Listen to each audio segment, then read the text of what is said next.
Each year in Canada, tens of thousands of criminal investigations begin quietly, long before they become headlines. Most are resolved, some are not. Our podcast examines the evidence, the legal thresholds, and the decisions that shape what happens next. This is Northern Dark, True Canadian Crime. Documented, structured, and examined without noise.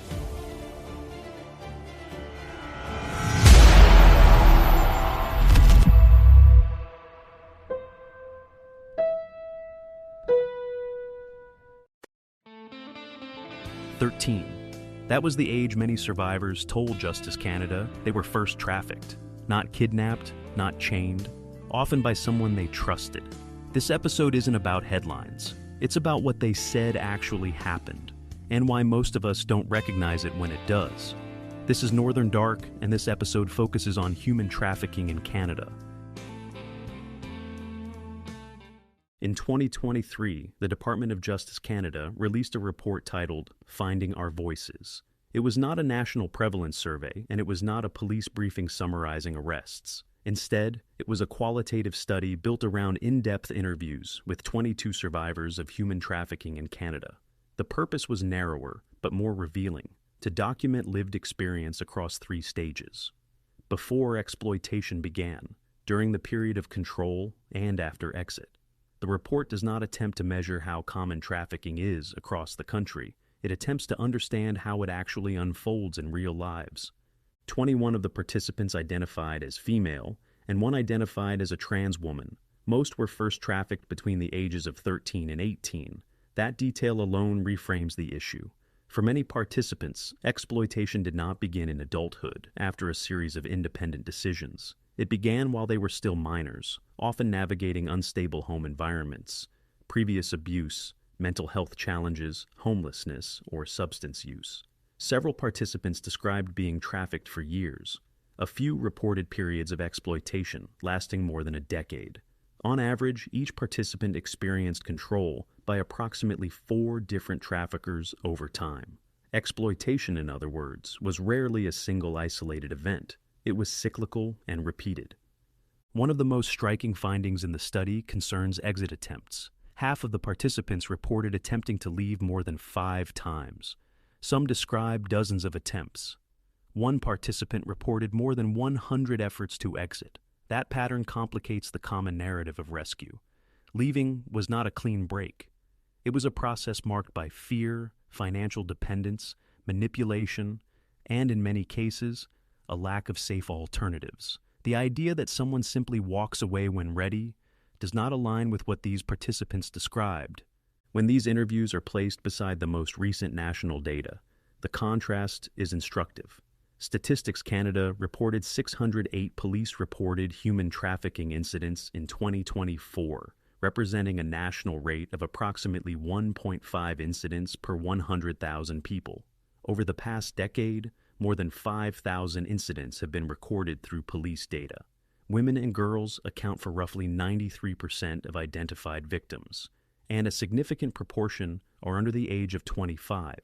Those numbers establish scale, but they do not capture depth. Police-reported incidents represent situations that come to the attention of law enforcement. They do not account for people who never report, never identify themselves as victims, or never encounter authorities. That is where Finding Our Voices adds dimension. The report does not rely on headlines or case counts. It relies on patterns drawn from testimony. It documents how exploitation often begins with someone the victim already knows, a boyfriend, a friend, an acquaintance, and how coercion is layered gradually through emotional manipulation, debt, isolation, and control. Many participants did not initially understand that what was happening to them met the legal definition of trafficking. Some believed they were in relationships. Some believed they were helping someone they cared about. The language of force was not always present at the beginning. The report is careful in tone and restrained in its conclusions, but its implications are clear. Exploitation often intersects with pre-existing vulnerability. Control is frequently psychological before it becomes physical. An exit is rarely immediate or singular. When you read the interviews collectively, a structure emerges. Not random incidents, not dramatic abductions, but recurring mechanisms. The study does not exaggerate. it documents. And in documenting, it reveals a pattern that national statistics alone cannot show. That pattern begins earlier than most people assume, often in adolescence, and it evolves in ways that are less visible than popular portrayals suggest. If we want to understand trafficking in Canada beyond arrest counts and per capita rates, this is where the analysis has to start. Not with how many cases were reported, but with how exploitation actually takes hold in the first place. When people hear the term human trafficking, they often imagine force as the starting point, a van, a threat, a sudden disappearance. But in the Justice Canada interviews, that was rarely how exploitation began. For most participants, the entry point was gradual and relational. It often started with someone they already knew, or someone who positioned themselves as trustworthy very quickly. A boyfriend, a friend, a drug dealer, an older acquaintance offering attention, validation, or financial opportunity. The dynamic was not initially framed as control. It was framed as a connection.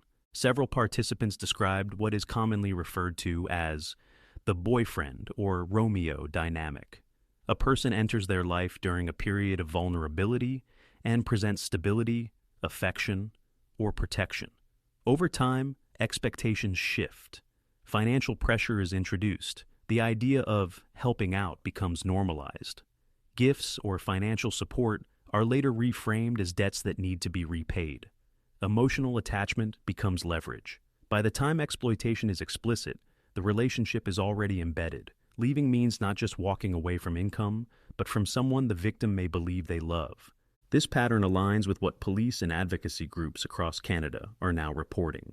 In Niagara, where regional police identified 48 human trafficking victims in 2024, a significant increase from the previous year, officers emphasized that exploitation often begins online. Location sharing, social media messaging, and private platforms allow traffickers to build relationships before meeting in person. The Canadian Human Trafficking Hotline received more than 5,100 calls in 2024, the highest number since its launch. Advocates point to digital recruitment as a major factor in that rise. Technology does not create vulnerability, but it accelerates access to it. In Atlantic Canada, similar themes have emerged in recent reporting. Nova Scotia recorded one of the highest per capita rates of police-reported human trafficking in the country. New Brunswick reported 17 incidents in 2024, the highest total in decades for the province. Prince Edward Island, despite small raw numbers, posted a rate above the national average in its first reporting year. Across these regions, law enforcement and community organizations consistently describe grooming, coercion, and relational manipulation as the primary entry mechanisms. The myth of stranger abduction does not reflect the majority of cases. The Justice Canada report highlights another important factor. Vulnerability rarely exists in isolation. Many participants described unstable housing, conflict at home, childhood trauma, mental health challenges, or substance use prior to exploitation. Some had already left home at a young age. Others were seeking financial independence or emotional escape. Traffickers did not invent these vulnerabilities. They identified and leveraged them. The promise of money, affection, safety, or belonging filled a gap that already existed. It is also important to note that several participants said they did not initially recognize what was happening as trafficking. They perceived it as a relationship or as a temporary situation. The language of exploitation often came later, sometimes years later, after distance and reflection. This lack of recognition complicates prevention efforts. If someone does not identify themselves as a victim, they are unlikely to seek help, call a hotline, or report to police. What emerges from both the survivor interviews and the regional reporting is not a story of sudden capture. It is a story of incremental control.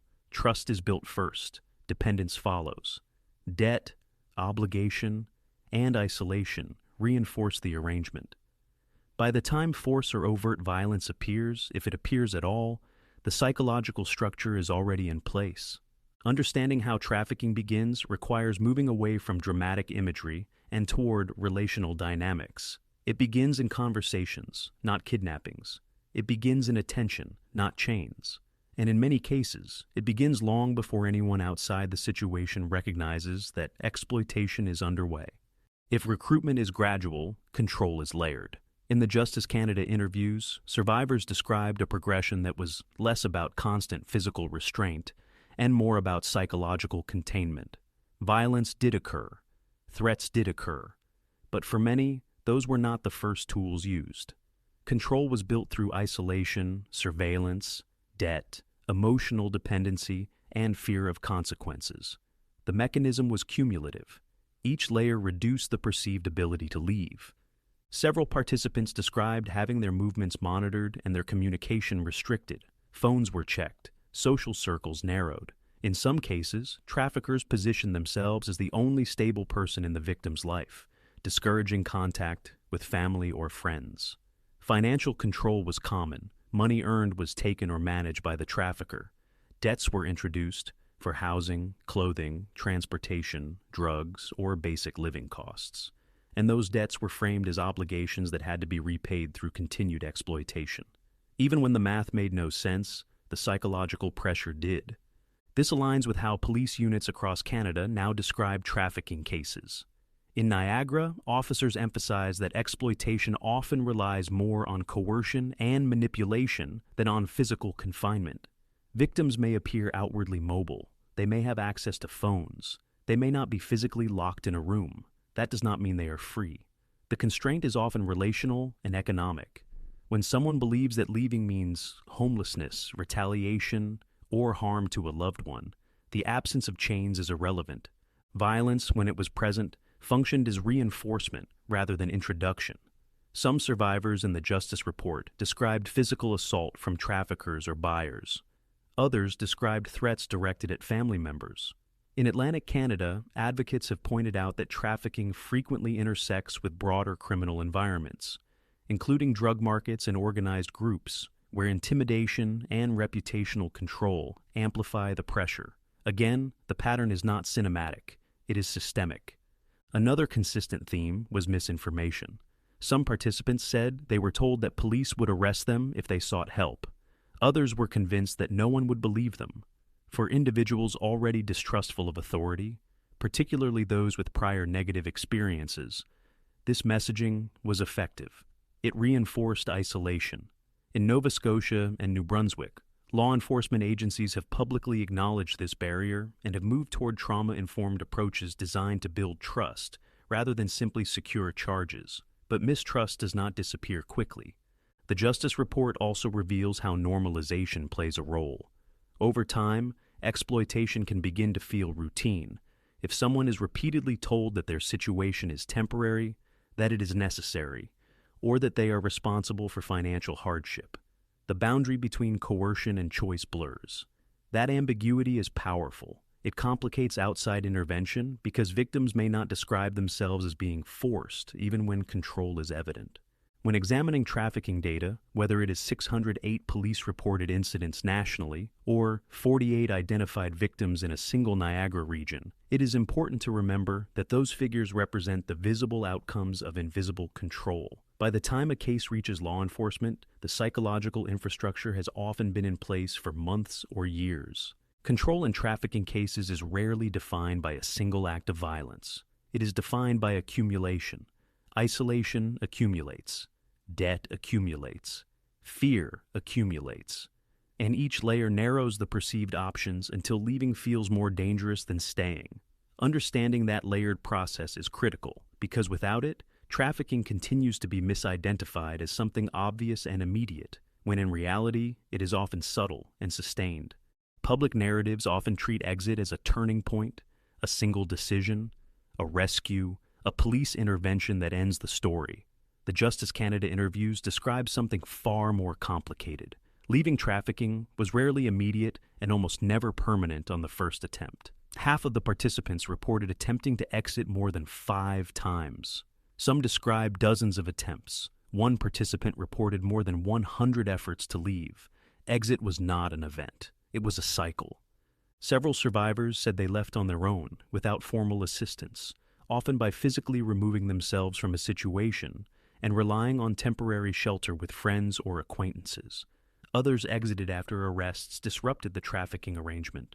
A number described leaving only to return because financial survival became impossible.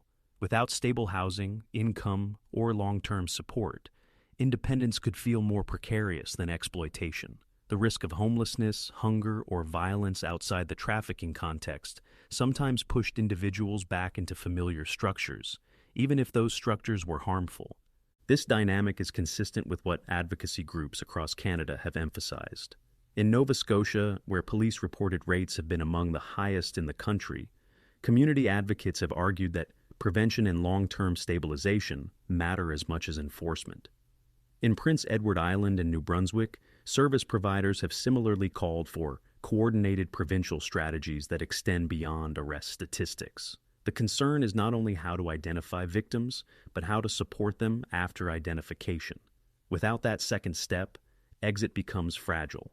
Another theme in the Justice Report is distrust. Some participants described negative prior experiences with police or the court system. Others feared retaliation from traffickers if they cooperated with investigations. Trauma-informed policing units in regions like Niagara and New Brunswick have acknowledged this barrier and have adopted practices that allow survivors to pause or withdraw from active investigations while keeping files open. That flexibility recognizes that healing and legal processes do not always move at the same pace. Importantly, not every participant initially framed their departure as escape. Some described simply moving on, relocating to another city, or distancing themselves from a trafficker over time. That gradual separation complicates the idea of a clean break. In some cases, exploitation tapered off rather than stopped abruptly. The absence of dramatic rescue does not diminish the reality of coercion. It underscores how embedded the relationship may have been. National data cannot fully capture this complexity. When Statistics Canada reports hundreds of police-reported incidents in a given year, those figures do not reveal how many times a single individual attempted to leave before being formally identified. They do not reflect how many returned temporarily because alternatives were not viable. They do not measure the internal negotiation that precedes physical departure. The justice interviews make one point clear: exit is not simply about willpower. It is about infrastructure, safe housing, financial stability, trauma-informed care, and community trust determine whether an exit attempt becomes permanent. Without those supports, leaving can feel like stepping into another form of instability. The cultural narrative of rescue suggests a before and an after. The lived experience described in this report suggests something else: a prolonged transition marked by repeated attempts, setbacks, and recalibration. Understanding trafficking requires understanding that departure is rarely definitive at first. It is a process shaped as much by available support as by personal resolve. Leaving exploitation does not end its effects. In the Justice Canada interviews, the period after exit was described not as relief, but as recalibration.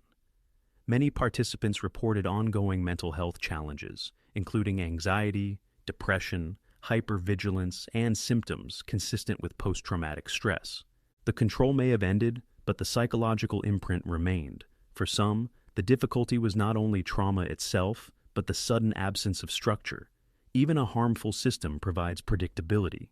Removing it without replacing it can create instability. Financial vulnerability emerged as one of the most persistent challenges. Several participants described struggling to secure employment, stable housing, or consistent income after leaving trafficking situations.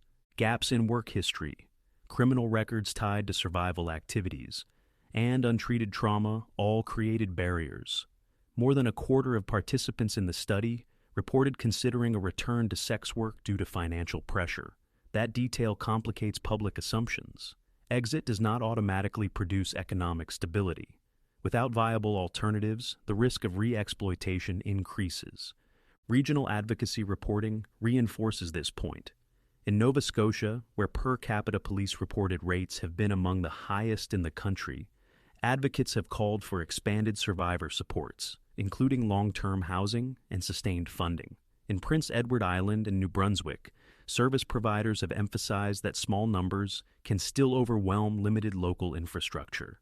When national hotline calls exceed 5,000 in a single year, the question becomes not only how to identify victims, but how to provide durable support once they leave. Another barrier described by participants was interaction with the justice system. Some found court proceedings re-traumatizing, particularly when required to recount experiences in adversarial settings. Others expressed frustration with what they perceived as short sentences or plea deals for traffickers.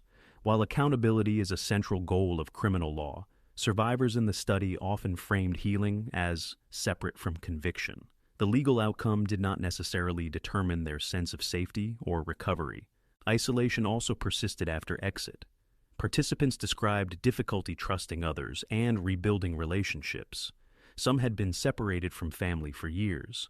Others had internalized shame associated with exploitation. Even when they intellectually understood, they had been coerced. Re-entering community life required more than relocation. It required support systems that were patient and informed by trauma. The long shadow of trafficking is not always visible in statistics. Police-reported incidents capture moments of intervention. They do not measure the years that follow. They do not track the economic gaps, the therapy appointments, the housing searches, or the internal recalibration required to rebuild autonomy. The Justice Report emphasizes that recovery is neither linear nor guaranteed. It depends heavily on access to stable, survivor-centered services.